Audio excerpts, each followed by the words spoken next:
You're gonna get rained on. You think so? Sorry, I'm gonna disappear now. Okay. I just sign up fast because sometimes the little wheel goes like forever. Can never tell when it's gonna be. It's time for a new desktop, I think, at my house. Oh yeah. Hmm. The RAM I got a new one. I got a new one. I don't know, before the summer started. So desktop, laptop. no laptop. Yeah, I still really like to. I have like a 27-inch, so I can have 19 things open at the same time. But as computers get old, that sometimes is not a good thing. Yeah. All right, I'm disappearing. Hi, Okay. Sarah. Hi, bye. Bye. Hi, Dr. Fleming. Hi. Ugh, whatever. Don't call me that. How are you, buddy? I'm doing all right. Hey, can you make me a host on this so that I Oh. can share screens and stuff? Oh, here's a real question. Are you Oh. guys recording? We are. I just have to figure out how to do it. Yep. Oh, I already did it. We're live on YouTube right now. Okay, so I could send students a link and make them watch that instead of me spending an hour trying to find something that's 2 hours long that they should watch instead. Yes, Yep. once it's over, I'll send you the link. Okay, perfect. In fact, let me see if I can send you the link right now. Sweet. But I did find some good ones. There's a great one. I think it was for We Need More Diverse Books. Matt De La Pena did an hour and a half one. Actually, that's pretty nice. He interviews children about why they read literature. It's pretty awesome. You have color-coded file folders on your bookshelf. Ooh, me? Yeah. Yeah. Well, I brought those home because I'm not using any real physical paper at school. That's where I used to have different color codes from different classes and yeah. So yeah. All right, now I'm really going to disappear. I see some people are starting to sign in. They are. It's great. Oh, Here I go. bye. Oh, look, I'm wearing the same sweater in my picture as I am right now. Nice. I don't have a lot of clothing options. All right, I'm going to mute myself. So. Okay, I will too. Text me.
Hi, everyone. We're going to get started in just another minute or two. We've got people coming in the waiting room.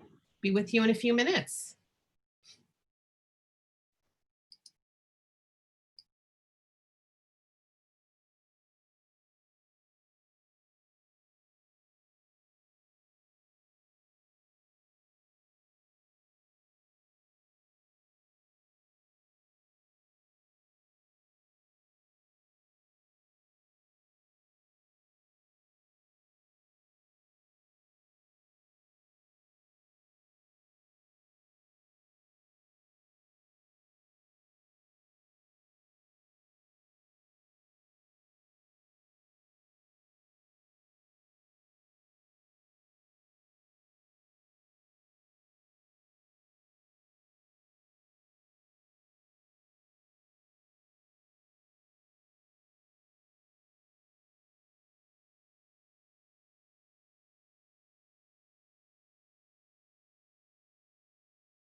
We're almost at everyone who is registered. We had at least 43 people registered with us, and a bunch of us are all here. We're gonna get started in just a minute. In the meantime, why don't I just introduce myself really quickly? Hi, I'm Sarah Fleming. I am one of your members of the executive board for the Central New York Reading Council, and we are so excited to see you all here. This is a great turnout.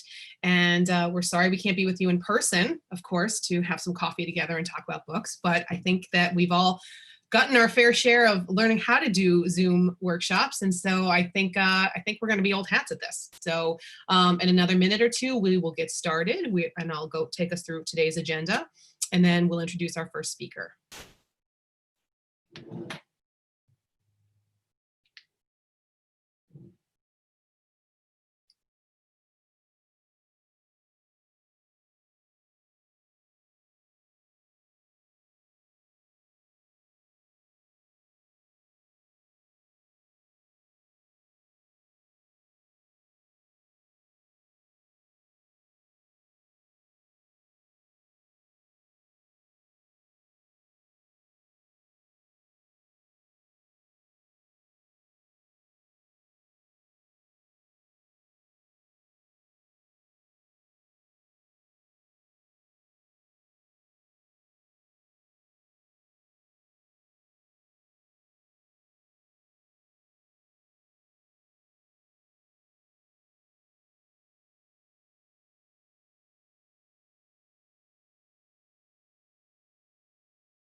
Okay, I think we will get ourselves started, and then if anyone else joins us, we'll just welcome them in as we get going. So once again, hi, happy Sunday, October 4th. Today is our first virtual version of what is typically our Books and Brunch event.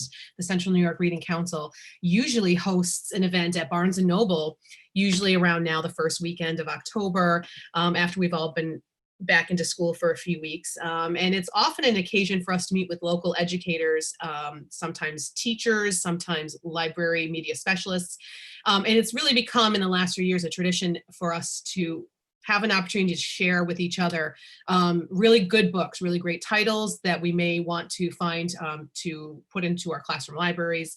And so we're going to continue that tradition today, although we're doing it this way. So instead of doing our books and brunch, we are bringing to you our Fall Into Books first version, home live to you virtually with our cups of coffee and whatever in hand. And I'm excited to thank all of you for being here. This is a great turnout. So just to give you a little idea of the agenda for today, so the event goes today from 2 to 4. We have 2 presenters who will each speak for approximately 30 minutes or so, and we've left a little time around each of that for some questions and answers. And then we can have a break in the middle to allow for coffee refills, bathroom. We are also going to be giving an award today to author and academic Kevin Millard. So we will he will be joining us about halfway through today's session. And then at the end of the workshop today, we have some information to share with you about upcoming events and anything else that you would like to ask us at that point. We are happy to entertain your questions and comments. Any questions now before we get started? Okay, so then I'm going to ask Sarah if you would like to unmute yourself, and then you would like to introduce our first presenter, Heather. Yes. So first of all, I am Sarah Marie. I am a board member and a librarian at Webster Elementary School, which is part of the Syracuse City School District. And I'm here to introduce our first presenter, Heather Ayling. And she is also a library media specialist with the Syracuse City School District. She is at Dr. Weeks Elementary School, and this is her fifth year at Dr. Weeks. Prior to that, she was a librarian with the OCPL Onondaga Public Library at the Manlius Library for 5 years before she switched to schools. So Heather, you may take it away. Hi everyone, and thank you so much for having me. I'm going to share my screen if that's okay, just so you guys can see the presentation I put together. Heather, I apologize too for the typo in your name. I saw it beforehand. I tried to fix it on one screen and it didn't transfer over yet. My apologies. That's okay. It's better than my maiden name was Nelipovitz, so this one is much, it's a little bit easier. So well, thank you for being with us. Yes. So there we go. Can everyone see that and hear me okay? Give me a thumbs up. Awesome, thank you. So the title of my presentation is called I Feel Yellow, and I'll explain that later on, exactly where that came from. It has a home with one of my students. But first off, who am I? I'm a mom, first off and foremost, to a little ADHD child, my big, tall 11-year-old, which is where my love of SEL books probably originated. SEL, my husband kept saying you're spelling cell wrong when I showed him my presentation. For those that don't know, it's social emotional learning books. My second interest in it started as well when I was a children's librarian at Manlius, because I was introduced to bibliotherapy there by some of my patrons. And then it's continued as an LMS at Dr. Weeks because I became a TCIS trainer, which is a therapeutic crisis intervention for schools that's run out of Cornell. And it's our way of trying to help students develop real life skills that they can use as they become, I always jokingly say, as they become humans, these are the skills that they need. And if you ever have any questions, please don't hesitate to reach out to me, both at my email, and I'm also on Twitter. I do a lot of book recommendations through Twitter. So I'm always on there actually. So why SEL books? These are books that deal with social emotional learning, and it's so important right now. We're in the middle of a pandemic and nothing like this has happened in decades. I think someone told me something happened in the 1980s before I was born that shut down schools like this. But it's so important right now for children and adults and everyone to develop coping skills.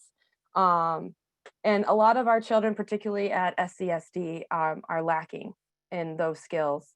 So how can I help as a librarian? And this is what I do. I try really hard to integrate social emotional learning in a lot of the books that I read. So how does it work? I like to trick my kids into learning by making it as fun as possible. So, and I'm going to try and show you as I go through my presentation some of the ways that I use these books to trick them into learning how, again, to be human, how to treat each other kindly and to make good choices. So here we go. I'm in Charge by Gian Willis and illustrated by Jarvis. This is a great book for K through 2. Little Rhino stomps all around the savannah, letting everyone know he is the one making the decisions.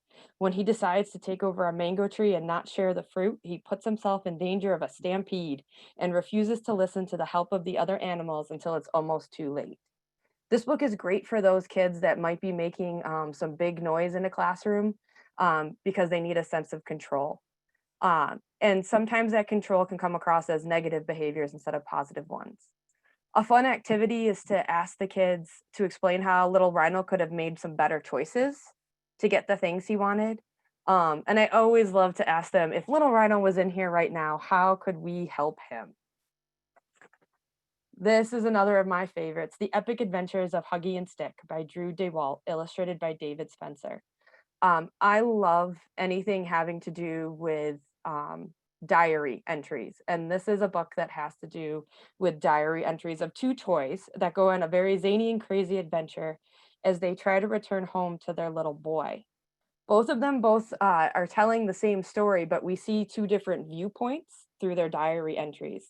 Stick is ever the optimist, always with a positive twist on every situation, from getting hollowed out and turned into a blow dart in the Amazon rainforest to being eaten by a koala in Australia. Huggy, this blue stuffed animal, is the Debbie Downer of the 2, and he always has his own pessimistic spin on the situations. Both have the same journey, but experience it in very different ways. This is a great book to teach kids about how we all view things in different ways. We can all sit through the same lesson or have the same experience, but it's not the same. We all had different feelings and emotions before the experience started that led to our understanding of it. So this is great for perspective. The curricular connection here would be imagining Huggy and Stick came to your house. Write a diary entry for both characters. And my favorite one I've ever gotten is when one child told me what would happen if their dog got a hold of Huggy and Stick, and exactly what both would think of the situation. Stick ended up buried in the backyard and Huggy ended up torn into bits, if anyone wants to know. The Snurch. I hope a lot of you have come across this book by Sean Farrell, illustrated by Charles Sanso. It's the story about the little girl, Ruthie, but she loves school, but she has a big problem. Her snurch always gets her in trouble, whether it burps, grabs things, or draws on the other kids' papers. But once Ruthie is able to realize that her snurch will always be there, she just needs to learn to help it listen.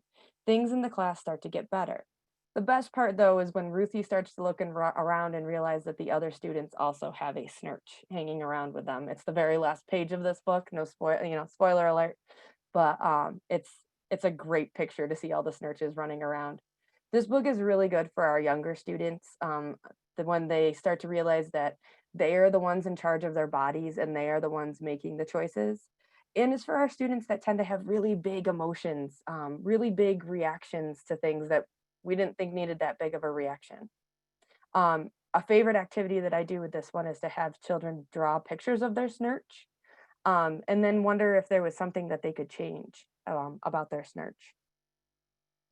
I love to work in nonfiction books as much as possible into my SEL learning because I really want my students to realize that people came before them that had these same things, that they're not alone. And one of my favorite books to use is Joan Proctor, Dragon Doctor, The Woman Who Loved Reptiles by Patricia Valdez, illustrated by Felicita Sala, sorry. This is much better for our older students. Grades 3 through 5 is what I usually use it for. It's the story of a real story of Joan Proctor, who loved reptiles from an early age. Her parents even bought her a crocodile as a pet, and she would lead it around with some satin ribbon that she tied around its stomach. There's pictures of that on Google it. It's amazing.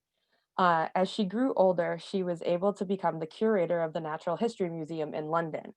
And this was during World War II that happened, because everyone went out to war and they needed someone to do it. So they hired her. Whereas if everyone had not been in war, she would not have been hired.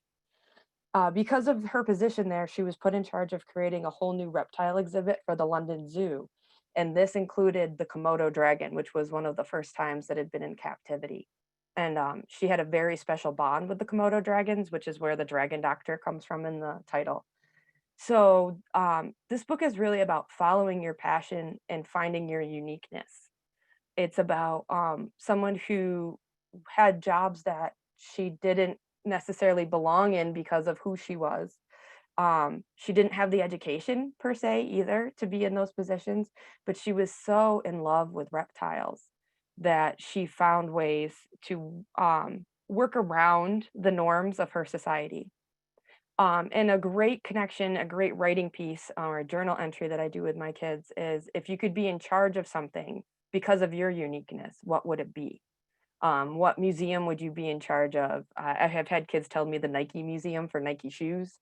I've had kids tell me that they should be in charge of the video game exhibit at the Children's Museum of Play in Rochester, because they love video games so much and they know everything about it.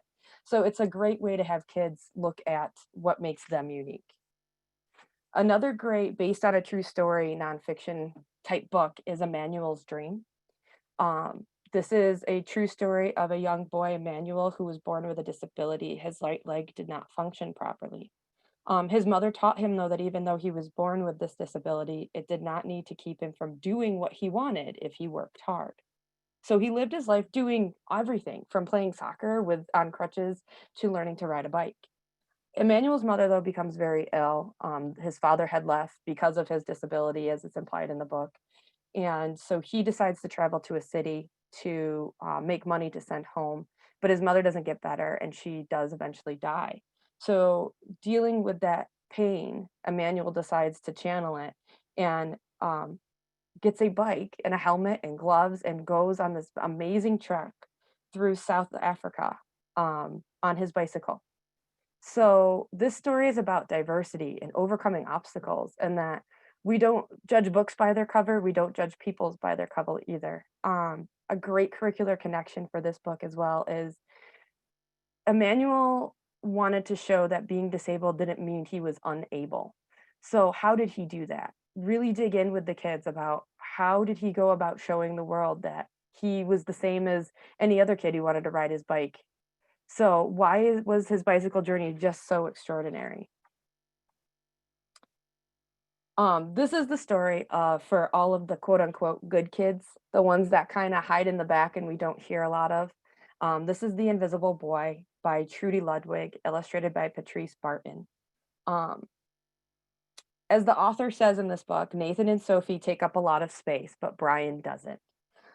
Brian is a quiet kid who doesn't get picked for sports. He doesn't get invited to birthday parties, but he is an amazing artist. But no one really sees him. He's the invisible boy. One day, a new student comes to school. Justin's family is from Korea. And Brian decides that maybe it's not so bad being the invisible boy once he sees how some of the kids treat Justin. The other kids are laughing at his differences, but Brian, because he's such a sweet and kind kid, decides to start using his art to help Justin see him, Brian. And he slowly stops being the invisible boy. This is a great book for our younger friends, grades K through 3. It's about friendship and self-esteem. It's about appreciation and acceptance. Brian, again, is an amazing artist, and his favorite time of the day is the quiet time where he gets choice time and he can sit in the back and he can draw a superhero who's really good at talking to other kids and making friends. So a great thing to ask the kids is, how did Justin help Brian feel less invisible? Like, pinpoint that point in the book where he feels less invisible. What could you do to make other people feel valued or appreciated, like Justin makes Brian feel that way? Because that's really what makes him stop being the invisible boy. I feel teal. So I told you I would explain where the title of my presentation, I Feel Yellow, came from. And this book and the next book are two books that I usually group together with students as a beginning of the year thing. Um, I had a student after I did this lesson come up to me the next day and go, "Hey, Mrs. Ailing, I feel yellow today," and just keep walking down the hall. And it's one of my favorite stories of all time because I knew exactly what she meant because we had done this lesson together. This is a story not about a particular child. It's just about emotions and how we go throughout our day feeling this wide range of feelings. And for children, it's difficult to name them all. So associating them with colors, which is something that they know, can help them name those feelings. This is such a great intro book to an SEL study for students in any situation, whether it's in the classroom or the story time. Um, and I like to have them draw a picture based on the pictures in the book where they're in a certain situation and they use only that color. So if they were at home and they're in their bedroom and it's their happy space, they would use yellow for sunshine. Um, and they just use that color to show their emotion for that space. Like I said, I grouped these two books together, The Color Monster. It's a story about emotions by Anna Yanas. Uh, the monster wakes up one day and his colors are all mixed up. And emotions just don't work well when they're all jumbled up. A little girl, his friend, tells him, "We need to separate those colors out so we can figure out how you actually feel." And they decide to put his colors in jars. And as they separate them out, his friend helps him name the feelings that the colors are describing. So again, another great book for younger kids to help them name those feelings and emotions. I've made color monsters before and handed them out to the kids, and then I would show them scenes and ask them to hold up their color monsters to show me how they feel. You could also have color monsters that the kids can color in to show their emotions for situations as well. But this, with the I Feel Teal book, is a great, great story time lesson. Unicorn and Horse by David Miles, illustrated by Holly Mengart. I have to have unicorns in everything that I do, I think, in my life. Unicorns are amazing creatures. And Horse would not agree with me based on this story. Horse is very jealous of all the amazingness of Unicorn, whether it's his rainbow mane or it's the fact that he gets to eat cupcakes every day for every meal. And he feels that Unicorn flaunts it. But one night, Unicorn, because he is so special, is stolen by robbers. And Horse is the only animal on the farm that can save him. All the other animals, there's a reason why they can't do it, and it's all on Horse. So Horse has to go to the rescue of Unicorn, much to his chagrin. This is a great book for grades 1 through 3. It's about jealousy and wanting what others have. And also about self-esteem. Part of the reason that Horse feels this way is because he doesn't feel he's adequate enough compared to Unicorn. A great question for kids to ask them is, what's something that you're jealous of that another kid has, whether it's a toy or it's something that they can do, and what's something you do yourself that others may not know about you. Horse has like a special little power because he's so fast that the other animals on the farm don't have. So they all know this about him. He doesn't recognize it himself, and that's the reason he's sent to go get Unicorn. And I like to have them record a video of their thoughts because it's kind of fun to watch them think about exactly what another person can do that they wish they could do. Because a lot of them will start with there's nothing, and then they'll start to think about it. Don't Think About Purple Elephants by Susan Whalen and Gwyneth Jones. This is about a little girl named Sophie. And she's a fun-loving girl. She loves her family. Everything's awesome except when she tries to go to sleep at night and there are no more distractions in her day. Then she can't stop worrying. She worries about food and lunch and breakfast. She worries about school and she worries about every other little thing that kids have to worry about. Her family's always trying to help her, whether it's to let her borrow a stuffed animal or to make her a glass of warm milk. But nothing helps her settle down for the night. And then she's not herself in the morning. One evening at her wit's end, her mom says to her, "How about this? Just, you can think about whatever you want to think about, but don't think about purple elephants." And once that happens, purple elephants fill Sophie's head. And her worries don't seem so big when there's a bunch of purple elephants dancing around in them. This book really focuses on kids' anxiety over things they have no control over, their worries of the day and the fears that may happen. So throughout the story, Sophie is worrying about some things that a lot of my students probably worry about on a much bigger scale. And it's one of the reasons I like this book so much. She worries about mom's going to make Brussels sprouts in the morning. But when you bring it down to the fact that she's worried about food, my students worry about that a lot. And so it's something that they really meld together with in this book. They think about, I get some really deep answers when I ask them, what do they wonder at night when they go to bed? Things that kind of make me sad. But then we talk about how do we help alleviate some of that stress, because there's nothing we can do about it. We need to talk to grownups. We need to talk to people for the help that we need. But we still need to get some sleep at night. We still need to be able to think the next day, because we still need to learn how to learn, or know how to learn. And to do that, we need to figure out a way to calm our anxieties. So I'll ask them to draw a picture of a silly colored animal so they will not think about something. And that's hard for kids, because I don't want to tell them to ignore it, but sometimes they just have to settle their minds so that way they can do things that they need to do. Jabari Jumps by Gaia Cornwall. This is about Jabari. He's all excited. He's passed his swimming lessons. He's the master of the pool. And his whole family decides to go for the day to the pool. And on the way there, Jabari tells his father, I'm going to jump today. I'm going to jump off the tall diving board. It's something he's never done before. But as he tries to climb the ladder, his fears get the better of him, and he always ends up on the wrong end, on the bottom. After some deep breaths and parental advice, Jabari climbs that ladder and jumps. There's a follow-up to the story as well called Jabari Tries. It just came out. This is a great book for grades 1 through 3. It's about overcoming fear and having a growth mindset. One of my favorite things in this book is Jabari's father is the one that brings him to the pool with his little sister. And they both look up at the board at one point, and Jabari's like, nope, I'm not going to jump today. And his dad tells him to take a deep breath and tell himself, I am ready. And for a children's book, which usually relies on moms in grown-up situations, that's huge to have a dad being the one to help a student with a growth mindset. But it's also a great piece of advice. So I often ask my kids, when is the time have you taken a deep breath and told yourself those words, I am ready, and done something you're afraid of? And if they can't come up with something, I'll often ask them, okay, so what's something that you are afraid to do that if you took a deep breath and said, I am ready, you could do?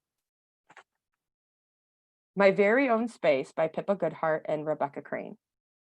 So Jack the bunny just wants a quiet place to read his book and decides to make his own space to keep everyone out.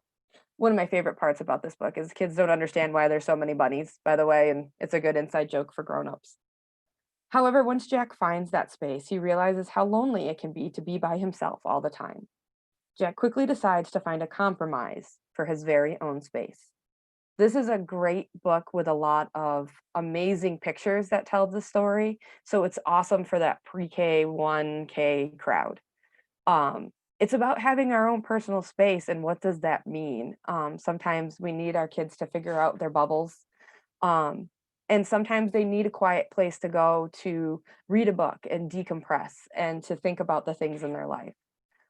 So I like to ask my kids, where is a place you can go to have your own space? When do you feel like you need it the most? When are there times in your day when you need to have that personal space? There Might Be Lobsters by Carolyn Creamy, illustrated by Laurel Molk. Eleanor is the young girl in our picture, and Sophie is the dog, and one day they visit the beach. Eleanor wants her little puppy to participate in everything, but Suki is scared of everything, and there might be lobsters. So Suki sits with her stuffed animal Chunkamunka until something horrible happens. Chunkamunka gets washed out to sea. Suki must overcome her fears to save her favorite toy, even though there might be lobsters. Again, a great book about anxiety and fears and about things we can't control. Every time that Sophie goes to participate in something, we get her internal monologue, and she's just like, what if I fall? What if there's sand? What if I eat the sand? What if there's lobsters? And that's always the end of it. Like to ask the kids, what are some words that would describe Suki the dog? And then do any of those words also describe yourself, and why? Why do you think that? Give Me Back My Book by Travis Foster and Ethan Lawn. Red and Blue believe that the Green Book, is theirs. They both love to read the book, and they want to read it alone without each other. When Bookworm comes along and grabs the Green Book, Red and Blue must work together to create a book of their own that Bookworm will like more than the Green Book. What they soon discover is that they both can love the same thing and find ways to share. This book is a big book about understanding and communicating, respecting that other people can love the same things as ourselves, in the same level. Uh, and I like to ask students in grades 2 through 4, Blue is really mad at Red at the beginning of the book because he feels that Red took that book. What might you have done if you were Blue talking to Red? The Rabbit Listened by Corey Dorfeld. If you haven't read this book, I suggest it be the first one that you buy out of every book that I have talked about. It's great for all grades. It's about coping skills and listening. Taylor, the little boy, built something one day he was very proud of. Then an accident happens and different animals come in to try and help console him. The chicken wants to talk, and the bear wants to shout, and the elephant wants Taylor to remember how he did it and fix it, and so on and so on. They all leave and Taylor sits very upset until along comes the rabbit. The rabbit is simply there, and he allows Taylor to let out all of these big emotions that he has without telling him how he should feel. And it's a book that shows us that sometimes the most important thing anyone can do when someone is upset is to listen. So I like to have the kids think about the ways that the animals tried to help out. They were well intentioned, and then how Taylor actually does all of those things once he's given his own time to process his feelings, because Rabbit did something different. And what did Rabbit do that was different? And then, have you ever felt that nothing would help you feel better? And then what did? Mr. Tiger Goes Wild by Peter Brown. Mr. Tiger and the other animals live a very proper lifestyle, thank you very much, but Mr. Tiger is not happy with the way things are, and one day he decides to take on a very wild idea. The other animals don't like his decisions and ask him to leave their town. After realizing how lonely it is to be wild on his own, Mr. Tiger decides to go back to town and finds that things have begun to change. This book is great for younger kids, pre-K through 2, and it's about self-esteem and acceptance. The pictures are amazing in this book. Mr. Tiger is always in color, and the other animals are in dull browns and grays and blacks, until the end when things start to change. Mr. Tiger goes through many changes. I like to ask kids in the story to draw both their proper side and their wild side, because we see multiple sides of Mr. Tiger, because I want them to recognize that they have multiple facets to their personality as well. And then my last book, The Koala Who Could by Rachel Bright and Jim Field. Again, I say grades 2 through 4 for this, but you really could do almost all grades for this book. It's about bravery and trying new things. Because this book is about, in a place where the creatures run wild and played free, a koala called Kevin clung to a tree. Kevin likes things slow, quiet, little, and predictable. One day, though, Wombat asks him to come down and play. This starts a chain of events that makes Kevin realize he can't just let go of his patterns and his routines. Until one morning, a woodpecker starts a whole lot of trouble for his tree, and things are quickly taken out of Kevin's hands. A lot of things in our students' lives are out of their hands, and it's hard to realize that sometimes a change could help. So I like to ask our kids, what's something new that you've been wanting to try, but you haven't been able to, or a little afraid of?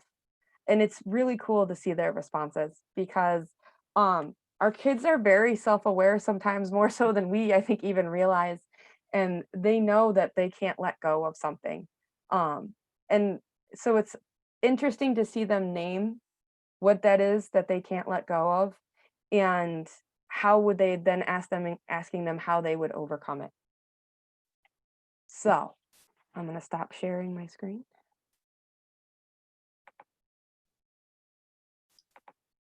Heather, thank you. That was wonderful. Before I opened up to questions and answers, I just want to say that thank you. That was so many titles that I can't believe you got through that many titles in such a quick amount of time. I would be talking for too long. And I just wanted to ask, before, maybe to get things going, everyone, if you have questions, I'm going to stop talking in a second, and you're welcome to unmute yourself. Or if you want to add a question to the chat, I will help watch the chat, Heather. So, and I'll tell you what some of the questions are, so you can just focus on the answers. But I just wanted to ask, a lot of those books I don't recognize. Now I'm secondary, so I wouldn't, but I just don't recognize them either. Are most of these fairly new titles, or did you go back a little ways? They're a mixture of both. I try and stay as up to date as possible with books because I get tired of reading the same books every year. So I tend to try and find books that fit into the niches that I'm attempting to do, which is actually why this was fairly easy for me, because I just went through my Excel sheet and I went, oh, I'm looking for these books and these books and these books, because I just kind of keep a record of them. But yeah, a lot of them are newer books. That the kids haven't seen, and I think that makes it more fun for them too, because they get, I mean, you can only read Pete the Cat Goes to School and stuff like that so many times. So I like to always surprise them with new stuff. Excellent, thank you. Would anyone like to unmute themselves? Do you have a question or a comment? Keith is asking if you could tell us more about bibliotherapy. Yeah, definitely. So like I mentioned, my 11-year-old has ADHD, and it's something that her counselor recommended to us a long time ago, and we've continued the practice. It's where you use books to help children with their fears and anxieties, to understand them and explore them better. So for my particular child, actually, the Purple Elephants book was one of the books I used with her when she was younger. She could not go to sleep. She would days, weeks, no sleep. And it came down to is she was so worried about the next day and what was going to happen the next day that we started to read books with her to help get her mind off of all of those worries. So that's a form of bibliotherapy. It's the great part about books, right? Is every book is read by someone in a different way. And so it's kind of what you make of it, bibliotherapy. But it's finding books with people who are having similar issues or problems or positive things that are going on in your life, and using them to teach kids. So right now we've been talking a lot in our house with my 3-year-old about masks and how the masks work. So we've been finding a lot of online resources for her, like Sesame Street's doing some awesome stuff right now with like how to wear a mask. And so it's using the resources about a particular topic. Sorry, that was like a long way of saying that one sentence. Thank you, that was wonderful.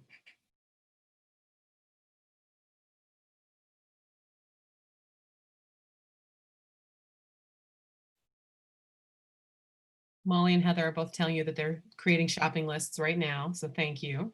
And like I said, don't hesitate to reach out. I literally have Excel sheets full. So if you find that there's like a hole somewhere, right now I don't get to librarian a lot with this whole new world. It's a lot of technology. So if you ever need anything, don't hesitate to reach out.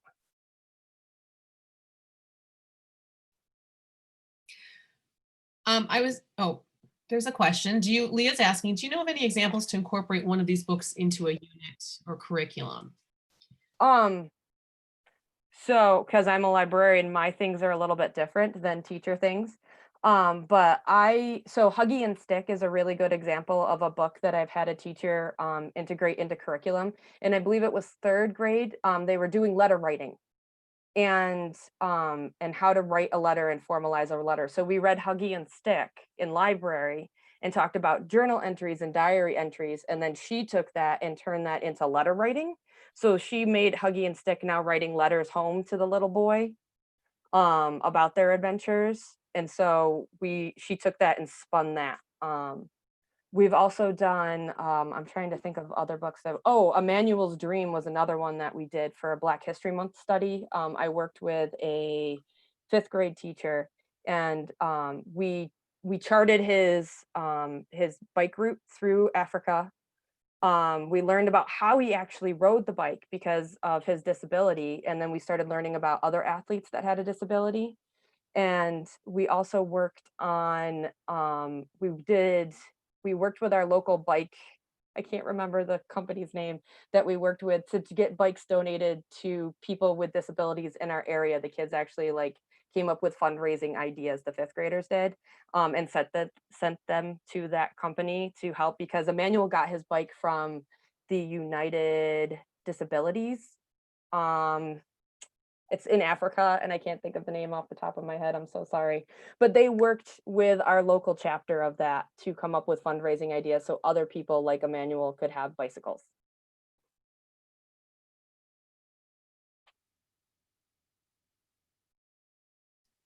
We've got a couple more questions there too. Grace is asking about books you might recommend for students who are incarcerated, that even though they're tend to be older, could be secondary age level, they may be performing at a different grade level in terms of reading. So any drug or any books you would recommend that have to deal with violence and drugs? Off the top of my head, there is a book series that recently came out by Capstone. That's those high interest, low level readings. I could totally take down your information and email it to you. I haven't read them myself yet because it didn't really pertain to my particular students. But yes, I have some resources. I just don't know off the top of my head some of the titles right now, but I can totally follow up with you on that.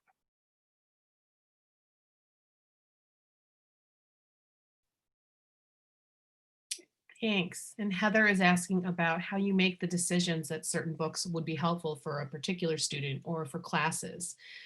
So she's asking about communication with teachers, about what the students' needs are. How often, you said earlier, you're doing a lot of tech work right now. So are you getting enough kid time that you were able to make some of these assumptions, these assessments yourself? So I'm very fortunate. I'm the TCIS trainer in my school, which means that I'm involved with our SIT team. I'm involved with our teachers on a very high level, particularly for our students who have high emotional needs. And so I do a lot with that. I do a lot of my own types of bibliotherapy with those students. Where if I have some students that say, I have one particular student in mind, he comes from a home where he's alone all the time. He's a fourth grader and he goes home and he's all alone and he has to take care of himself for dinner and he has to do his own homework. And right now he's alone 3 days a week because we're just about to start the hybrid plan.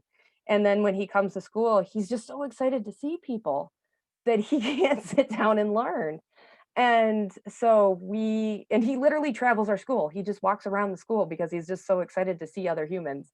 And for a long time, people were thinking that he was being, disruptive.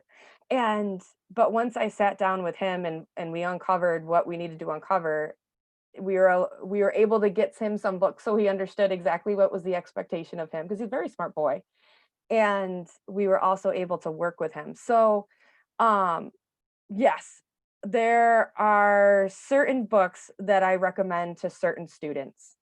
There are books that I work with teachers on with their students as it's a great starting point for some intervention for kids, because a lot of times when you're reading a book with a student, or if your student has an incident in class and you give them a book that's appropriate maybe to the situation, you may uncover a lot about a kid's behavior. And that's always been one of my go-tos is, okay, you say this kid's traveling around the building and he's visiting people. Okay, let's give him a couple books and see if I can strike up a conversation with him about those books and if I uncover anything. So it's always been like a key starter for me for kids. But yes, I have a lot of communication with my teachers over the needs of their kids. I'm very fortunate. My teaching staff really likes what I do. So they come to me a lot for recommendations for kids and for key issues that they may have. And I always just say to them, give me 24 hours and we're going to put together a pack for this kid.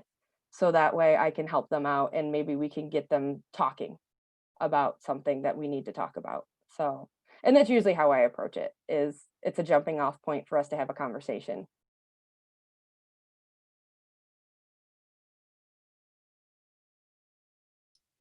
Thank you, Heather. We have another minute or so if anyone else has another question they'd like to ask.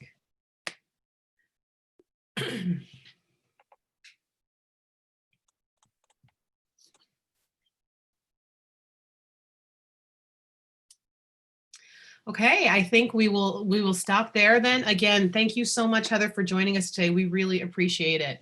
Thank you. And hope we will make this all available again later for members of our group who may have missed part of it, and especially the list is just phenomenal. Thank you so much. Thank you. All right.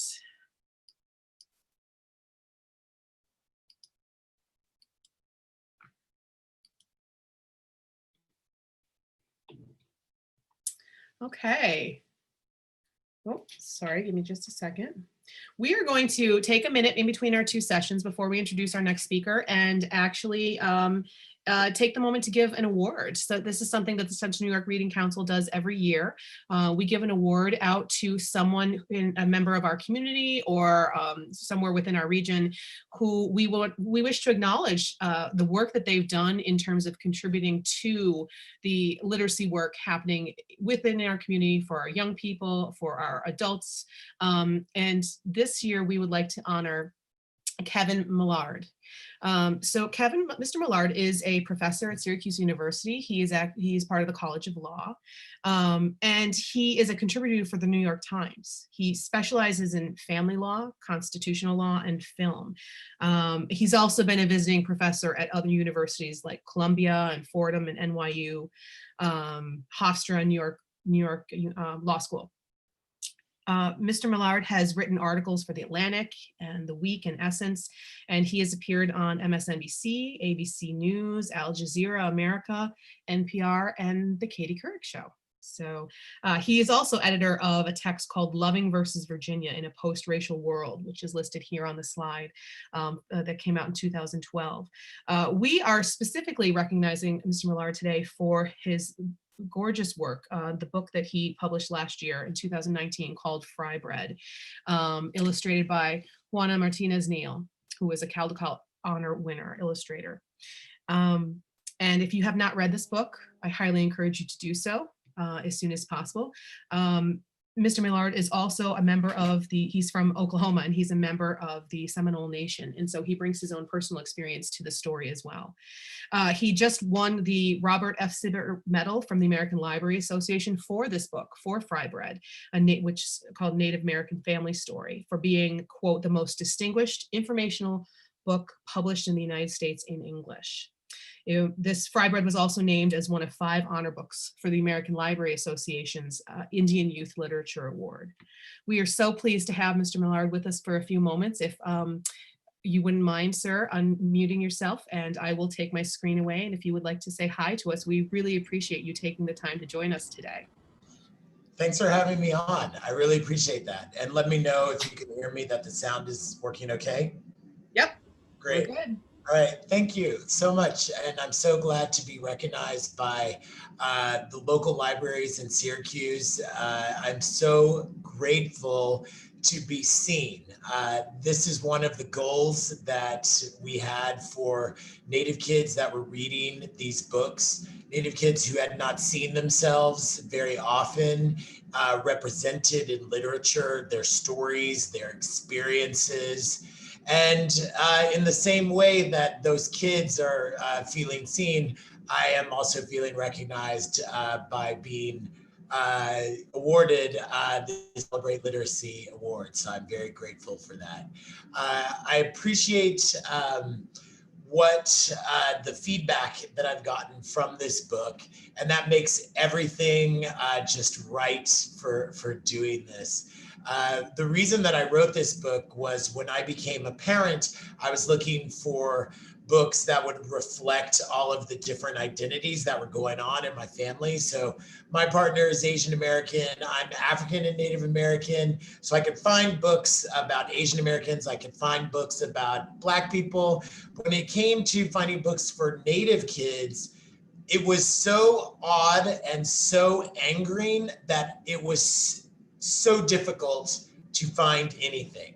I could find older grade ones by Cynthia Leidig Smith and Joseph Brucott, but when it came to board books or even picture books, it was virtually non-existent, especially for experiences that were modern, contemporary, and living. I could find stuff about Squanto and Pocahontas, Thanksgiving, books that were written by non-native people from a different aspect and, You know, Thanksgiving is wonderful. I mean, everyone loves Thanksgiving for the food, but then the history of Thanksgiving, it's wonderful. And it was all happy and doesn't tell anything else about the rest of the story.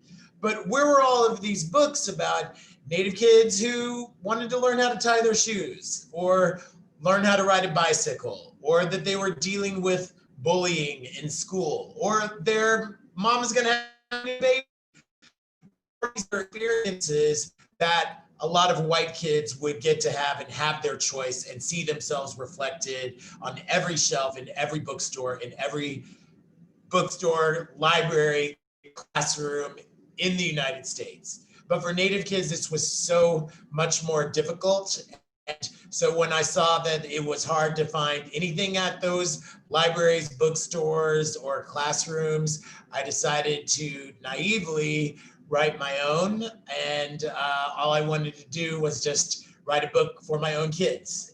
And it ended up being something much bigger that I never expected and never intended for this to happen. But I'm so glad that other people were able to join me in that, because it's such an important thing to have your experience reflected. And then also, when you're going to search for a book for your own kids, or you are Native or you are not Native, but you want to have a Native book for your kids, to have a non-existence of that group is a testament to the way that society, the industry, culture thinks of Native people as a vanished or disappearing population, which is absolutely not true. So if you do happen to get a copy of this book, in the beginning and the end of the book are end papers. And I can show you a copy of mine right here. This is Fry Bread.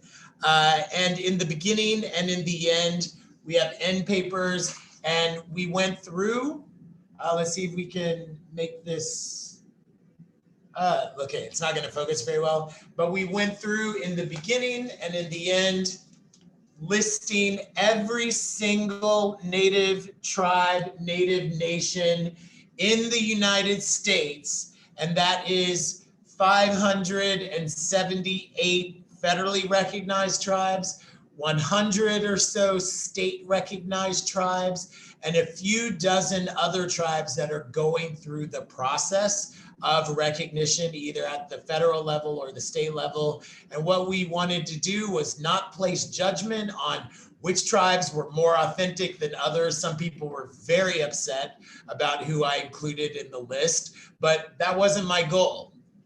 What I wanted these people to experience was recognition in their own right. So it wasn't like, we're not the Bureau of Indian Affairs, we're not the Department of the Interior, we're a book. And then we create fantasies, we make things real, we make people feel seen.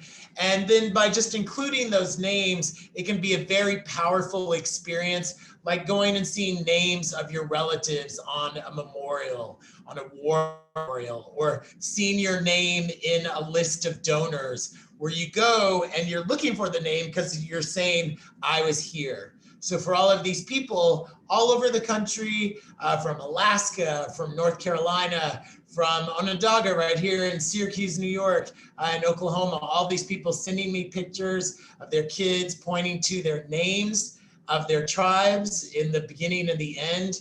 It's just a really powerful moment every time it happens and someone sends it to me.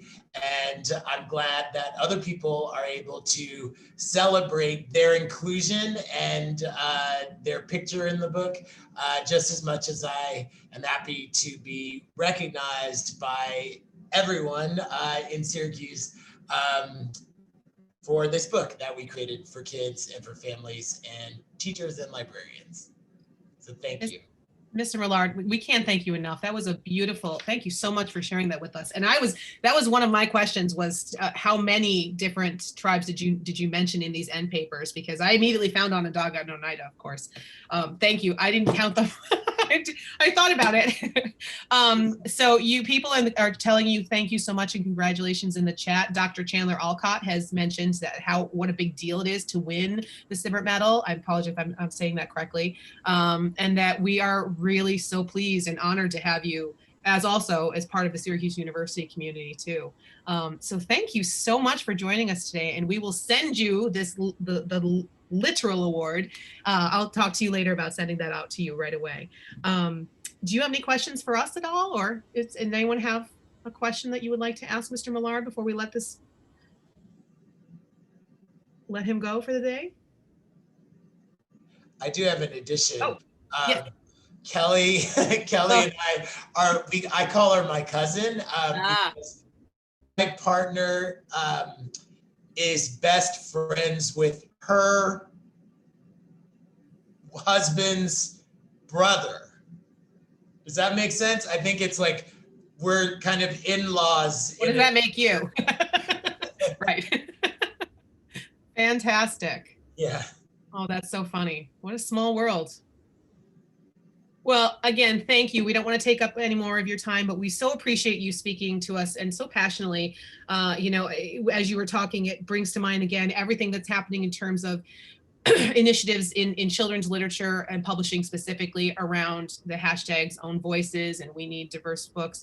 And thank you so much for that, because you're right, the concept of the representation piece.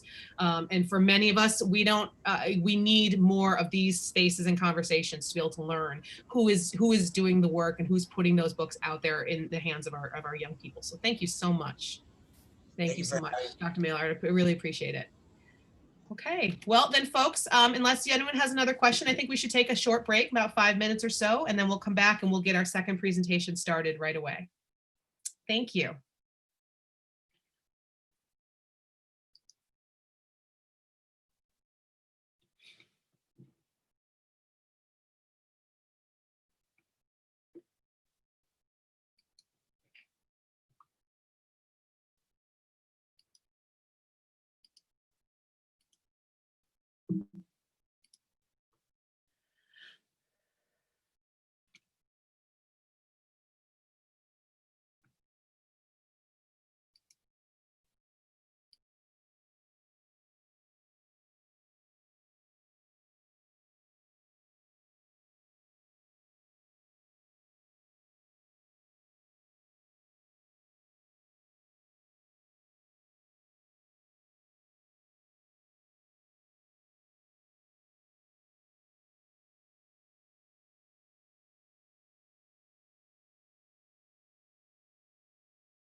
We're going to start in just another 2 minutes. Give everyone a chance to get back.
Okay, I think we're going to get started again. I'm going to introduce our next presenter.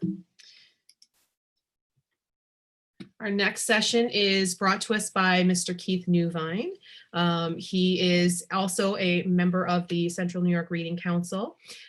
He teaches English, high school English at West Genesee High School, and he is a doctoral candidate at Syracuse University. And I think I'll let him tell you a little bit about his research as it intersects with what he will be sharing with us today.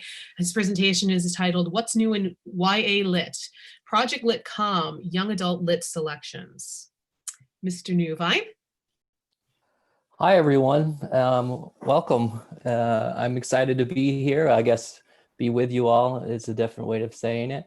And I'm going to put my entire presentation in the chat, actually, so that you can have this. I like to try to make everything as accessible as possible. So feel free to click on that and follow along on at your own pace or read ahead.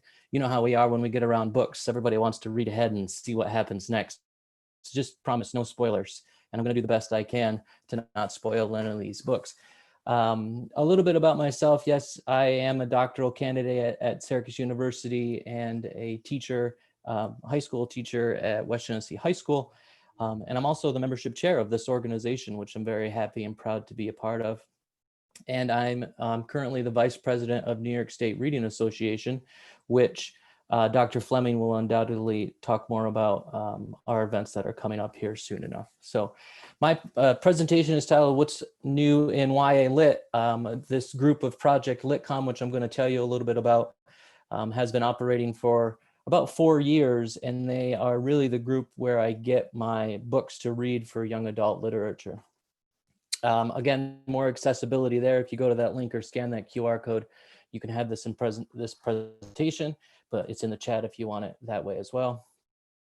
So the first question that some of us might be asking is, what is Project Lit? And undoubtedly a topic that not very many people know about. It's a grassroots organization that was begun by Dr. Jared Amato, who teaches in Nashville, Tennessee. And he and his students had a project where they realized that the books that they were being offered to read in class didn't really reflect their ways of being or their culture and identity. And so they wanted to do something about it. And so they started Project Lit. It was just a class project. And Jared wrote about what he called book deserts, that access to high quality literature that was relevant to students wasn't something that his students had access to, so they wanted to change it. And since then it's grown. This is an old picture. I think that all of the states in the United States have at least one Project Lit chapter, and it goes across countries as well. It's an international organization now. You can click on that image for more information. In fact, in this entire presentation, in the notes section, you'll find other resources. So I encourage you to check those things out. More specifically, it's dedicated to teachers and students who want to work together to flood communities with great books and then talk about them, right? Have conversations about how these books represent our current and contemporary lifestyles. Most importantly for Jared is to champion and celebrate and give students time to read books that they want to read and choose to read, rather than assigning literature to books, which I do all the time. I also try to make space in my room for students to choose what they want to read and give them options that might reflect themselves, as Mr. Millard was talking about, but might also give them an insight into other ways of being that they might not have access to because of their geographic location. So their commitment is to increase access to high quality literature, but to also empower young people to see themselves as change agents. Jared also talks about improving literacy attitudes and outcomes. We try not to focus on standardized tests, but allowing students to see themselves as readers and writers is part of what Project Lit is all about. Our specific mission is to put high quality, culturally relevant books in the hands of youth. And I kept culturally relevant because Project Lit really is about relevance for students in Nashville. And Jared, I would take it to the next level and talk about these books as being culturally sustaining, that they not only reflect and are relevant to lifestyles, but they lift up and they empower. And the vision is to create students who are readers and leaders in their school and community beyond. You might be thinking, yeah, that sounds great.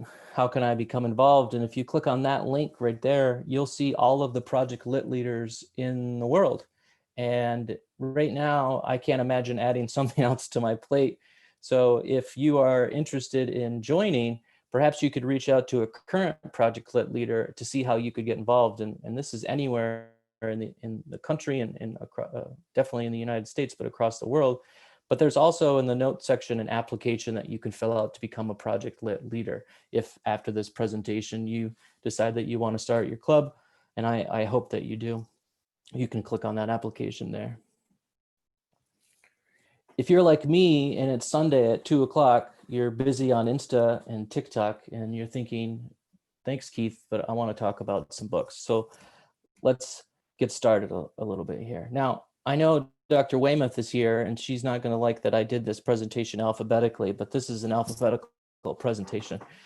I'll start with All Boys Aren't Blue by George M. Johnson, which is a nonfiction text, autobiographical one at that, where George takes us through his life as a Black queer man and specifically talks about love and loss. He focuses on, in this case, and you can come talk to me about books getting challenged and censored and all of those other things some other time, but one of the highlights for this text for me was an insight into the experience of a gay man in his first sexual encounter.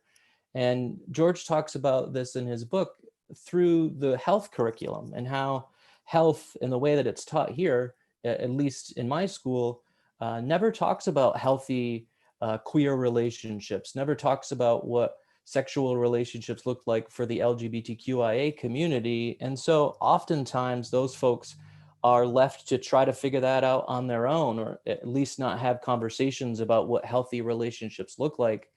And he does talk about some traumatic experiences in here, but he leverages it to help the reader realize about having conversations about sex with high schoolers in healthy ways might prevent trauma. It might prevent a lot of things, and it might even lift up some folks who otherwise wouldn't have their stories told or might not know how to navigate relationships. I'll let him tell you a little bit about it here.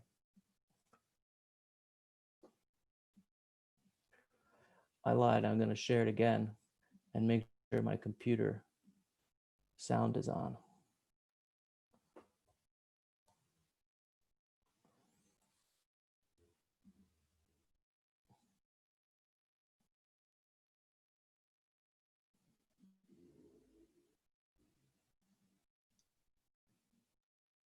Keith, we still don't have the sound, hon.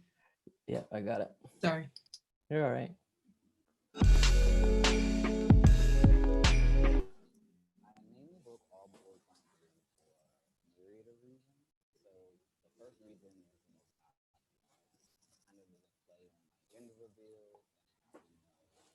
were born like, oh, girls are pink, boys are blue. And so in saying like, well, all boys aren't blue, it's kind of like a statement, like,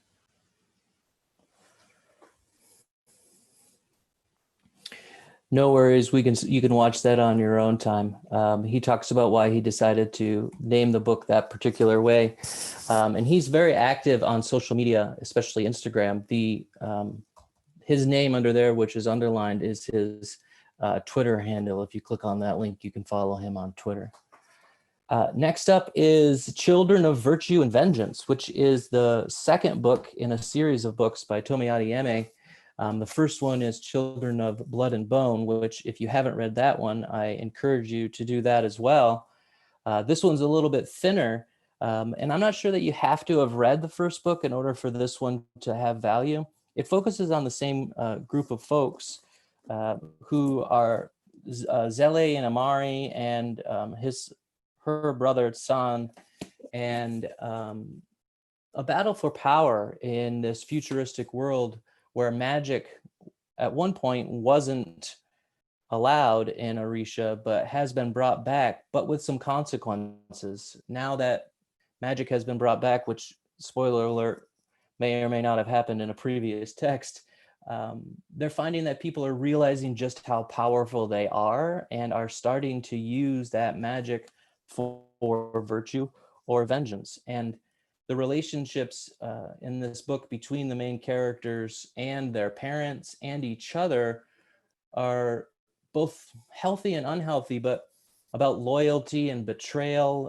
A couple of people make some decisions in here that I'm not a fan of, and neither are the other characters in the book, but lead to redemption and empowerment for folks who in this futuristic world have been marginalized and oppressed for a long time.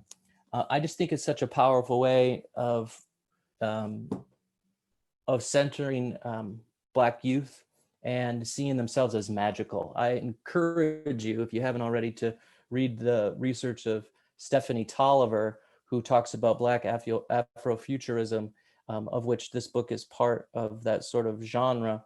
But if you get a chance to read Children of Virtue and Vengeance, certainly want to, and follow it up with some research from Stephanie.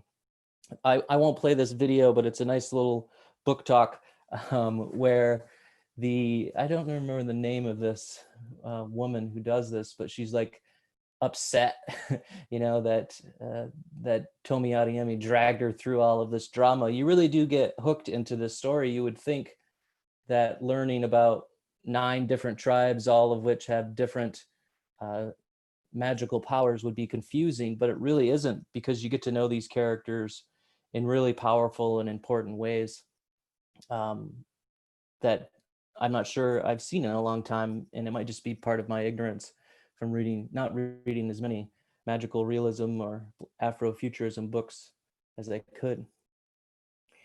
The next one, Clap When You Land, Elizabeth Acevedo, my girl, I'm in love with her. She is the author of Poet X. She is a slam poet winner. She writes this book, Clap When You Land, based on its narrative poetry. So she tells the story through poetry, and beautiful poetry at that. And it's based on a plane crash that happened in New York City a few months after 9/11, and the father of one of the main characters is on the plane, and she finds out that her father has another family in another country, and so we learn about that other daughter and wife and mother, and so they sort of co-narrate. They go back and forth, telling about their lives. They eventually find each other and meet and have to deal with the inheritance, or have to deal with the broken family relationships a little bit. But a beautiful story, certainly empowering for I think Elizabeth Acevedo is Dominican. And one of the Yahari lives in New York City, and Camino, the other daughter, lives in the Dominican Republic. And you do get part of the history a little bit, or the poverty of the Dominican Republic, which is certainly a topic of conversation in other circles, but also a little bit about the not a little bit, the importance of family and relationships. She also wrote a book called With the Fire on High, which is similarly about older, wiser mother figures as central to the development of redemptive personalities and identities. This is Elizabeth right here. Let's see if this works. My name is Elizabeth Acevedo, and I'm the author of The Poetex, With the Fire on High, and the latest release, Clap When You Land. And I want to tell you a little bit about this book and read a short excerpt for you. Clap When You Land is the story of two sisters, Yahaira and Camino, who do not know about each other until their father dies in a plane crash. It is loosely based on events that happened in New York City in 2001, 2 months after the attacks on the World Trade Center. And when I was a young person, I remember hearing about this flight 587 that crashed on its way from New York to the Dominican Republic, and how it rocked my community, and how so many of us were still grieving what had happened during 9/11 and now had a new grief to contend with. And so this novel is a book about loss. It is a book about gain. It's about what does it mean to have to reconfigure ideas of family. And I want to read from the very first section of the book. So the story follows two sisters, as I mentioned, and it begins with Camino. And Camino lives in the Dominican Republic. And so this section is in her voice, and it opens the novel. I know too much of mud. I know that when a street doesn't have sidewalks and water rises to flood the tile floors of your home, learning mud is learning the language of survival. I know too much of mud. How Tia will snap at you with a dish rag if you track it inside. How you need to raise the bed during hurricane season. How mud will dry and cling stubbornly to a shoe or a wall, to Viralata the dog and your exposed foot. I know there's mud that splatters as a motoconcho drives past. Mud that suctions and slurps at the high heels of the working girls I once went to school with. Mud that softens, unravels into a road leading nowhere. And mud got a mind of its own, wants to enwrap your penny loafers, hug up on your uniform skirt, press kisses to your knees and make you slip down to meet it. Don't let it stain you, Tia's always said. But can't she see this place we're from already has its prints on me? I spend nights wiping clean the bottoms of my feet, soiled rag over a bucket, undoing this mark of place. To be from this barrio is to be made of this earth and clay. Dirt packed, water backed, third world smacked, they say. The soil beneath a country's nail, they say. I love my home, but it might be a sinkhole, trying to feast quicksand, mouth pried open. I hunger for stable ground somewhere else. Thank you so much. And that was an excerpt from Clap When You Land.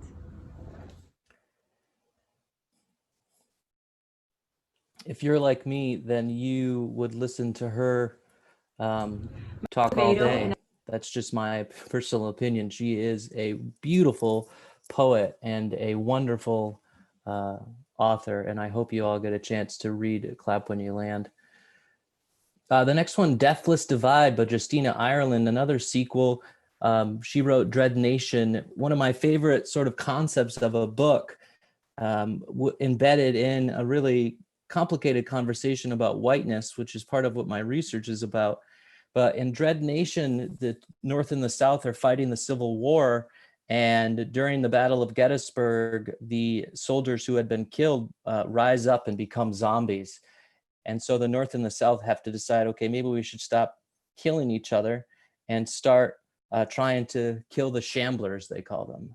Unfortunately, they decide that it's the job of young Black women especially to become trained in killing the Shamblers and the zombies. And in Deathless Divide, which picks up where Dread Nation left off, the two main characters, Catherine and Jane, who we meet in Dread Nation, co-narrate this one, another sort of co-narrated text. And you get two different perspectives. In this one, they're trying to make their way to California, to this particular place. For Jane, it's to see her mother. For Catherine, it's to get to a place, a location that has proven helpful for Black youth. And of course, that trek across the country is complicated by lots of things, one of which is the Shamblers. But Jane runs into some troubles along the way. One of the characters from Dread Nation, Jack, starts in the story and complicates things for Jane. And a really powerful story which is creative and thoughtful, about the empowerment of Black youth in defeating evil, the walking dead in this case. And I like to think of that as a metaphor, at least for myself, when I consider my students of color, how they're the ones leading the charge to defeat this sort of undead that we have come to know, unfortunately. I won't talk about that, but you should watch that video too. It's a little bit long, so we'll just skip over it. Dragon Hoops by Jinling Yang, a former, he was a national ambassador for young adult literature for a long time, still active online, and I encourage you to follow him on Twitter. This one is autobiographical of sorts. He goes back to a school where he was teaching and becomes friends with the basketball coach and follows along the basketball team, even though he doesn't really have much opinion about basketball and doesn't really know what's going on. But he finds himself enthralled by this basketball team's story, which goes back a long time. The head coach is a former student there and a former basketball player. They've made it to the national championship lots of years, and they just can't seem to win. And he becomes invested in their story, but he does some really cool, like, breaking down the fourth wall kind of thing, where he talks directly to you, or he talks about how he makes the book while he's making the book. Even better, it's a graphic novel. And so if you're talking about high interest books, a graphic novel about sports covers just about any reluctant reader that I can think of. And so I encourage you to read Dragon Hoops, but better yet, listen to this young person.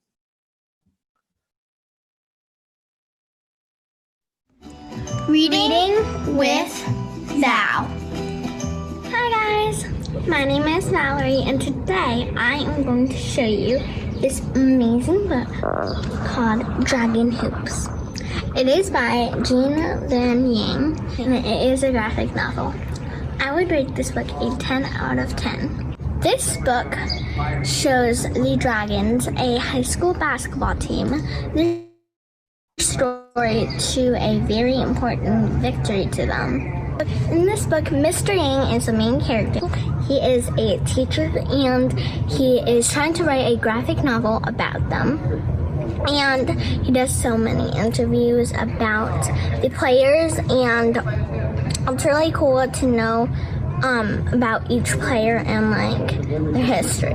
I really like this book because it shows how everybody can play a part in like a team, and about teamwork and supporting and encouraging your teammates. My favorite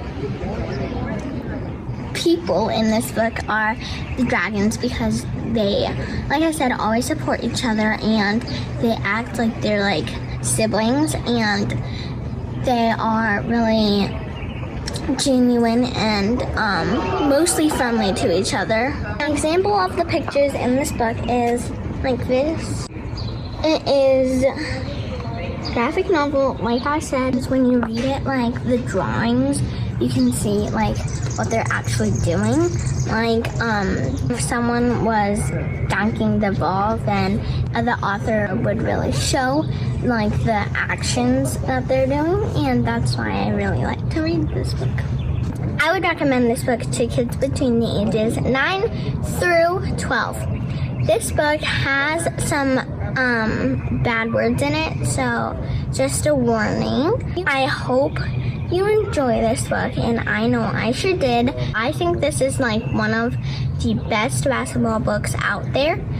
And just remember to read on, have fun, and dream big. Yes, she's adorable. She's Read with Val. She does book talks. She's amazing. Check her out. Let Me Hear a Rhyme by Tiffany D. Jackson, who wrote Allegedly, and wrote a new book that's just came out called Grown that I haven't started yet, but is right here on my bookshelf. Let Me Hear a Rhyme takes place in Brooklyn, 1998, after Biggie Small's death. And a couple of friends, Kadir and Jarrell, have a best friend, Steph, who and is murdered. He's killed, and he is an up and coming rapper. And they and Steph's sister Jasmine think that if he were alive, he would be the next Biggie. And so they go on this journey of trying to create a sort of posthumous rap star known as the Architect. And they do about, they remix his songs that they found, and they try to sell them, and they get into all this drama. And we find out a little bit more about Steph's past and why he ended up getting killed. Jasmine's real motivation is to find out what happened to her brother. And she may or may not, but what she certainly finds out is that people loved her brother's music and would love her brother's music, no matter if he were alive or not. A nice interview with the author right here. I won't show it to you because we're running out of time, but I encourage you to watch that video. It gives you a little background about why Tiffany wrote the book the way she did. Like a Love Story. I know I'm going to cruise through a couple of these and maybe just highlight a couple of other ones, and then we'll get moving. Like a Love Story might be my favorite Project Lit book of the time of this year, written by Abdi Nazemian. And it's about Reza, who moves into New York City because his mother remarries, and he meets a couple of people, Art and Judy, at school. And Reza is struggling with his sexuality, terrified of what might happen if people find out that he's gay.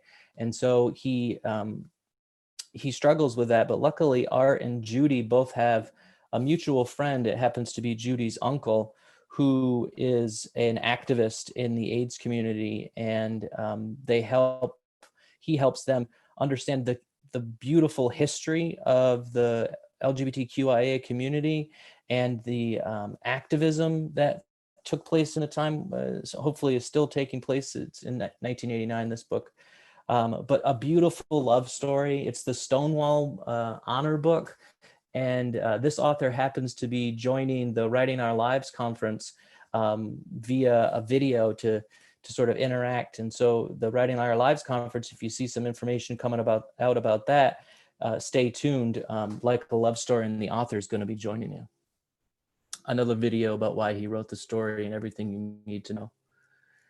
My second, I love all of these books, but Love from A to Z by S.K. Ali, which is just another beautiful book, another sort of oddity. There's Zainab, who is on her way to Doha after she gets kicked out of school, and she meets Adam randomly at the London airport, and they see each other, and talk while they're on the plane, as they sort of find a way to talk. But at the end, they find out that they're both going to Doha, and which they know, but then they have cross circles and their paths cross, and they become friends and hang out and have some mutual friends while both going through some really difficult obstacles. Adam has a mother who died from multiple sclerosis, and he's struggling with that, and so too is his father and his little sister. And Zainab, who is trying to get rid of this racist teacher in her school, is learning the power of her own voice, and begins the process of trying to get rid of this teacher in her school with her friends, while negotiating a relationship with Adam, a friendship with Adam. Oh my gosh, we don't have time for it, but watch this young lady talk about books. She's amazing, and she's in her grandmother's cafe. So if you get a chance to watch this, go for it. Not So Pure and Simple. I don't know how much time I have left. What do I got? Keith, 10 we're minutes? doing okay. You've got like about at least 10 minutes or so. And Oh, then okay. Then We're I'm okay. good to go. Very good. Not So Pure and Simple by Lamar Giles. Another beautiful sort of co-narrated text here. If only somebody was doing a paper about those types of things. But anyway, Dell has a crush on Kira, but Kira has recently joined the church group to take a purity vow. And even though he really likes her, he's not so much into the purity vow, but he joins the group anyway and ends up becoming like this conduit for helping these kids who are in this purity group learn about life outside of the sort of restrictions of religion. Not in any sort of like in judgmental ways, just that there's a health class going on in school that's trying to teach sex education, and the church group and the church minister don't want kids to go to it, and so there's some issue there. But Dell ends up becoming friends with Kira, and another one of the characters who's in the group is friends with Kira, and so they sort of exact a plan to try to get her to pay attention to him so that they can start dating. It. I won't tell you whether or not it works out, but again, representation for Black youth, queer youth in all of these books. Hopefully you can see that repeating pattern, that these are all centering on stories from historically marginalized communities.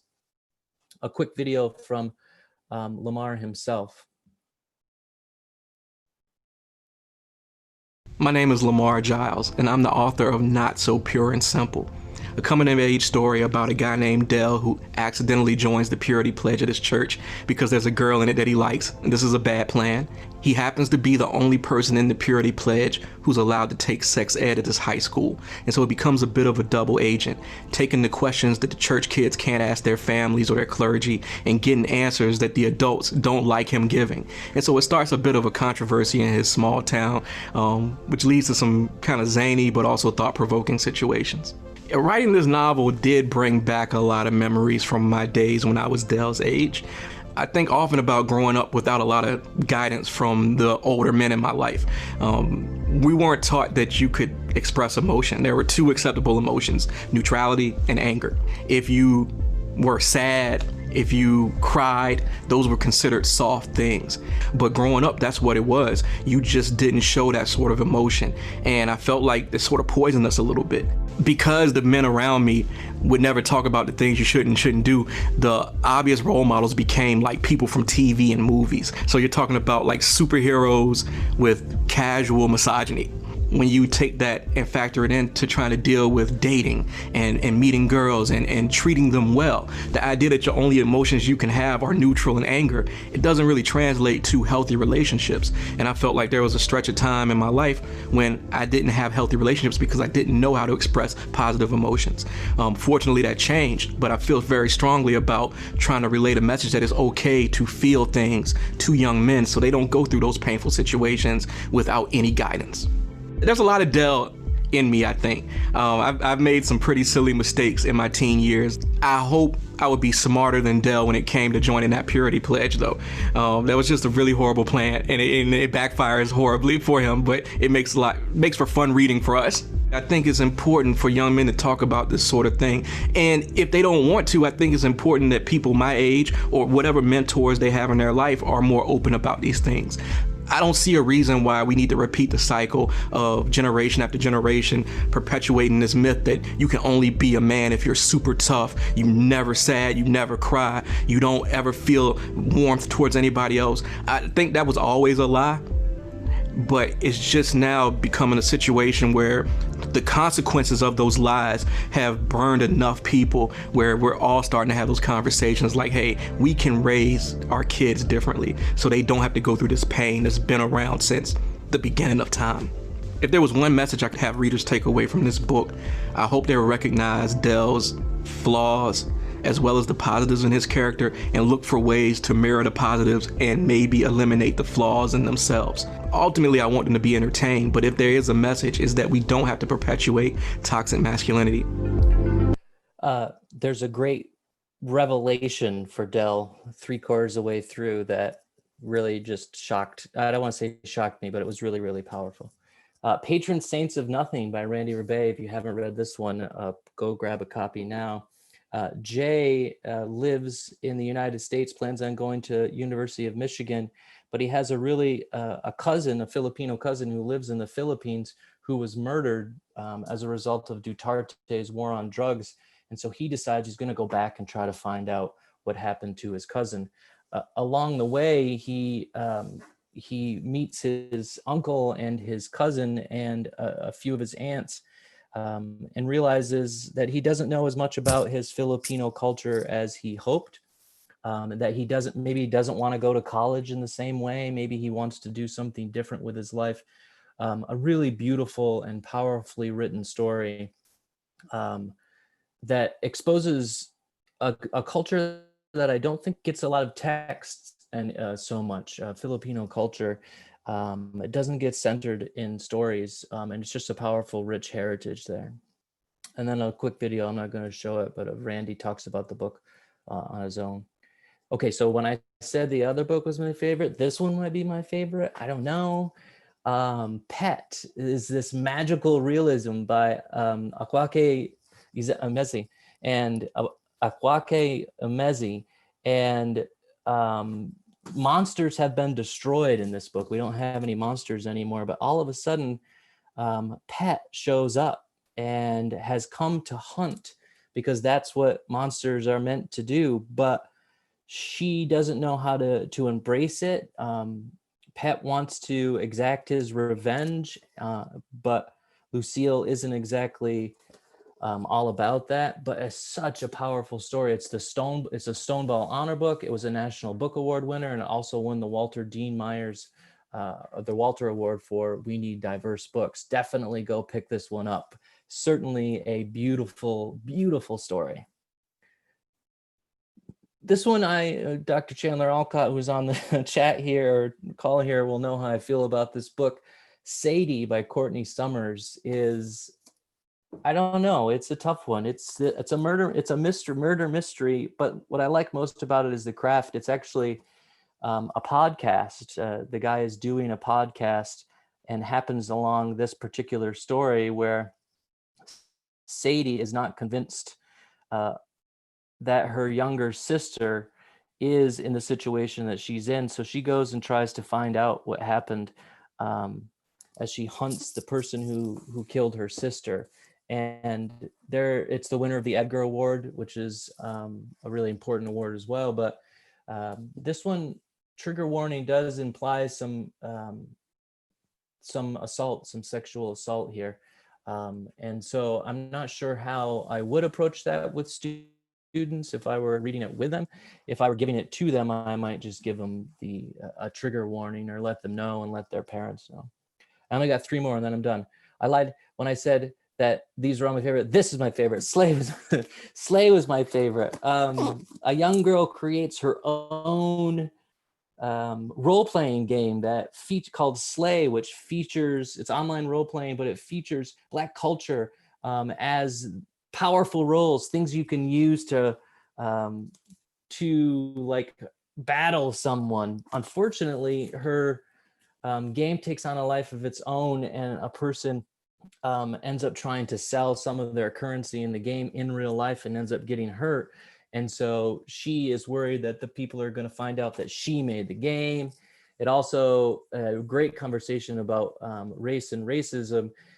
People think that she's racist because you sort of have to, or she says that this game is for Black folks. And so you get to talk about racism and how being racist against a white person isn't a thing. And so this story, all about this really powerful like game developer. It's such a great and creative story. I think it's amazing. So I encourage you to pick that one up. And here she is talking about it. We're running out of time, but check it out. 3 Reasons to Be Riveted by Slay. A book everybody, in my personal opinion, everybody should read. If you don't want to try to tackle the tome by Ibram Kendi called Stamped from the Beginning, this is your chance. Jason Reynolds remixes it to retell the history of American slavery and enslavement and racism, but in ways that are honest with youth about how our heroes can also be villains, and gives you the truth of the history in America as it relates to racism, but then empowers you by recognizing how to fight back against those things. And there's a great video of the two authors being interviewed on the Trevor Noah Show. And then the last one I want to talk about, who's also going to be joining us for the Writing Our Lives conference, Jenny Torres Sanchez, We Are Not From Here, another co-narrated story of three folks who are escaping from Mexico, Pulja, Chico, and Pequeña. And all of them sort of tell their story of trying to make it into the United States. And Pequeña specifically has an awful lot that she does. She gives birth to a baby, but she, for a variety of reasons, doesn't exactly want a lot to do with the father. And Chico and Pulga happen to witness an event that the local sort of bad guy knows that they saw, and he starts to enlist them in his bad guy scheme. And so they want to get out of there as well. And this is their journey to try to escape that tragedy. And then a little book review. So the last thing is, what do I do now with all this stuff? Go buy copies of these books from Black-owned, locally owned businesses. I've given you a hyperlink there. If you can't buy a book or want to borrow a book, make sure you see it through your local library. I've given you a link there. Follow these authors on social media. Follow the hashtag Disrupt Text and Project Lit Book Club on social media. Read, reflect, disrupt, and act. I put a little note in there from my girl, Tiffany Jewell, who says, be careful of our consumption. A lot of these books aren't written for people that look like Keith. And so be patient if they're sold out. Be patient and that we don't consume books in too high of a rate. Follow me on a variety of places of social media, and I talk about books there too. Okay, that's it. Thanks.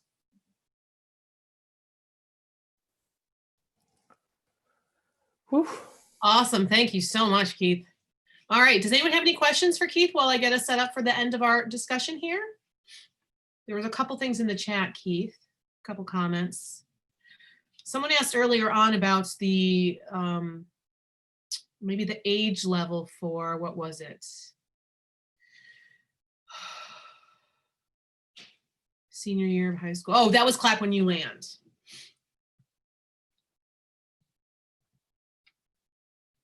I'm not sure that Clap When You Land has anything in it that's too controversial or problematic. There's a suggestion of this sort of, not suggestion, there's a stalker guy following around one of the girls. And it actually leads to this climactic moment where, I won't spoil it for you, where she confronts this person through the help of some other people. So definitely empowering, I would say. Okay. Does anyone else have any questions for Keith?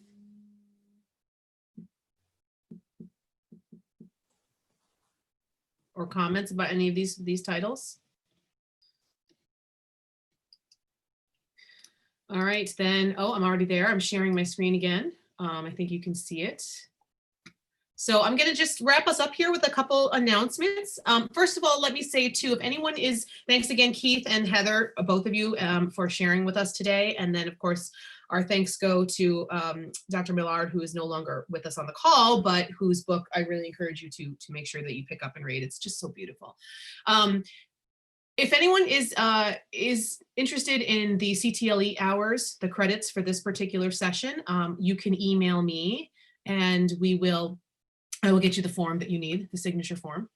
And I will put the Reading Council, actually maybe Keith or Heather, could one of you put that in the chat right now while I do this? So I'm going to talk a little bit about some of the events we have coming up. On this slide right here, you should see this is the homepage for the Central New York Reading Council's website. And you can find that by going to this. I will actually I will send out these slides too, so they're available to you, so you have them again for later reference and for the hyperlinks.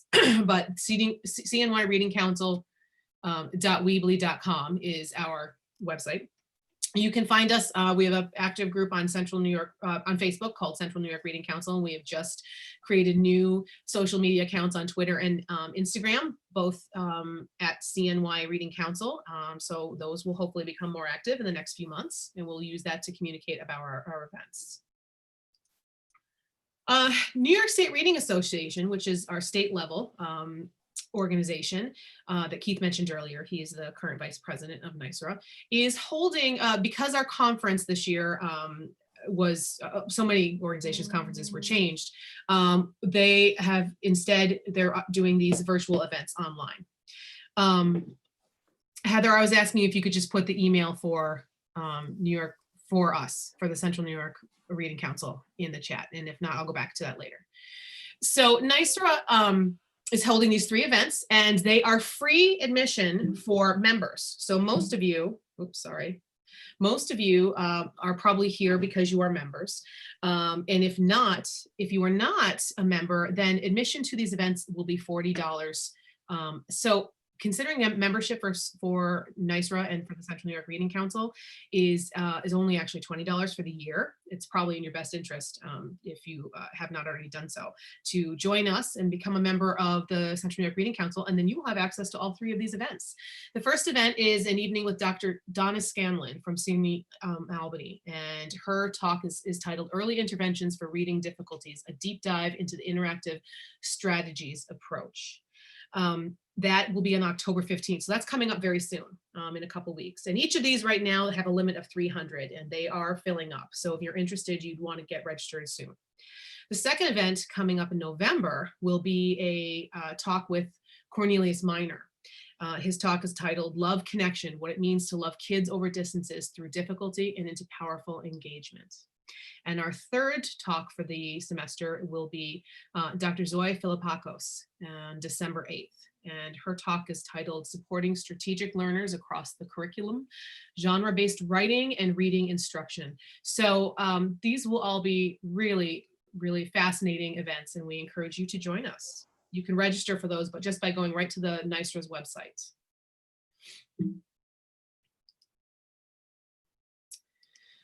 We are also going to do, we did this last year for the first time. The Reading Council hosted a professional book study, and we will be doing this again this year, starting in January.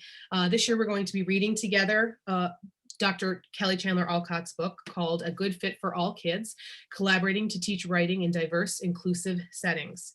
So we will be sending this flyer out with all of the information and again, registration hyperlinks in the next few weeks.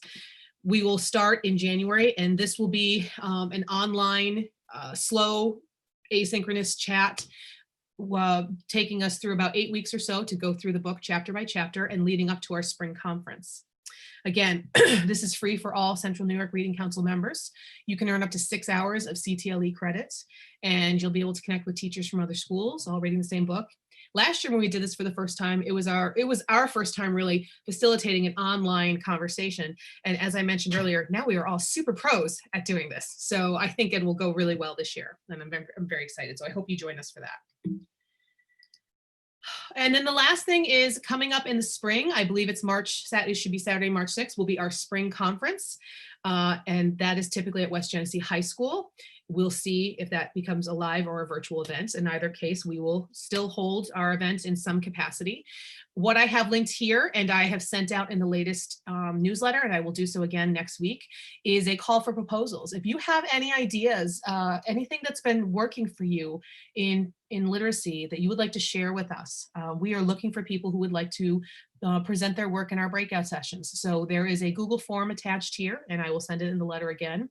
Share your idea with us, and we will take a look at that and see if it's something that we can help you do to bring to our members. And that needs to be submitted by November 1st. If you have any questions about that, again, you can email us.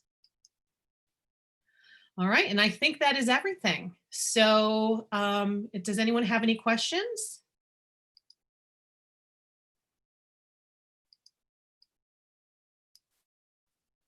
All right, well, I'm going to keep the chat open for a few more minutes. That way, if anyone does have any questions, you're welcome to hang back and ask them of us, any of the executive board. Otherwise, thank you so much for joining us today, and we really appreciate your participation. And I hope that you enjoyed the sessions as much as we all did. Thank you so much, folks. Have a great day. Bye-bye.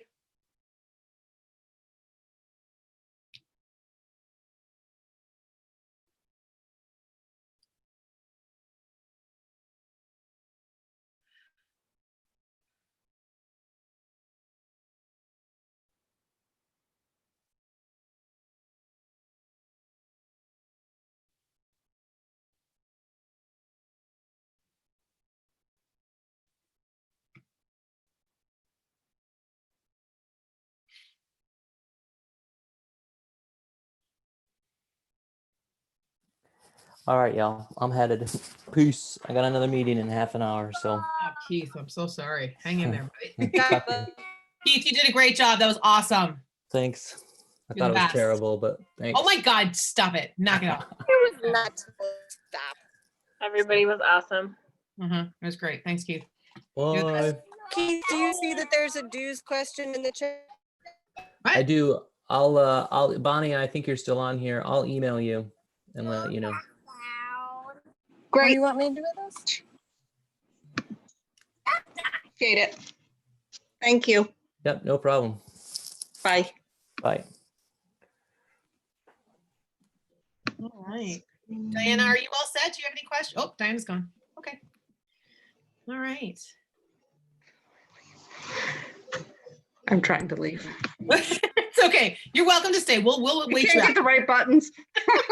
I use Meet all the time now. Going back to Zoom is like, it was hard for me again to learn how to do it. So I'm with you.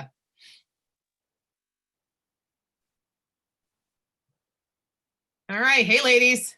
Hey, nice work, everybody. That wasn't so bad, right? You guys did amazing. I just showed up here, but it was awesome. So I think it was really successful.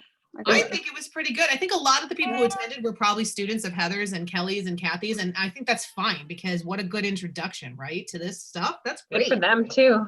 I love seeing those lists of books. Yeah. Nice way to spend the afternoon. Heather, you came on camera. How about that? You okay? I don't know about Liam sitting in the back seat screaming my name right now. Oh, well. And better shopping for Aw. groceries, Hi, Heather is buddy. babysitting in the car. Yeah, well, that's okay. My child, like I said, I had to That's check on Chloe. We're super troopers over here, I tell you. Oh, wait, Keith's back. So I'm gonna Where's Keith? I'm just coming back because you're still live. head out. I'm the host, so you. Take us out. Oh, we gotta go then. Okay, goodbye. Bye, everybody.